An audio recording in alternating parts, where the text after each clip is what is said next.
The Russia collusion hoax collapsed under the weight of its own absurdity earlier this year, as you know, and yet, amazingly, it is still claiming victims to this day. Roger Stone went on trial in Washington this week. Officially, Stone is being charged with lying to Congress. That's bitterly amusing if you think about it, given that Congress cannot be charged with lying to you, which it does constantly. But in Washington, everyone understands that's just a pretext. Roger Stone's real crime was giving Donald Trump political advice for 30 years. For that, he faces life behind bars.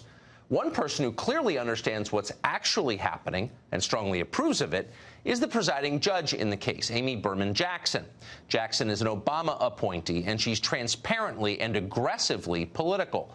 Months ago, Jackson prohibited Roger Stone from publicly defending himself in the case.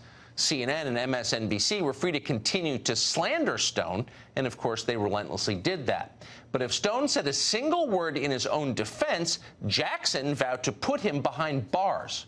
Now, how could Jackson do that in a country with the First Amendment? Well, she couldn't. It's blatantly unconstitutional. But Donald Trump is hated here in Washington, so nobody stopped her.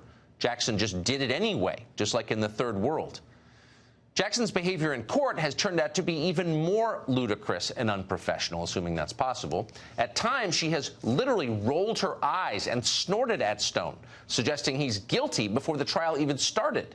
Her judgments have been transparently political. Yesterday, for example, during jury selection, one of the prospective jurors turned out to be a former press secretary in the Obama administration who admitted that she despises Donald Trump and has friends in the federal prosecutor's office, which is trying the case. Her husband, meanwhile, works at the Justice Department, which is prosecuting Roger Stone. The woman claims she had followed the Mueller investigation closely, but somehow had never, quote, read or heard anything about Roger Stone's case and didn't have a strong opinion about him.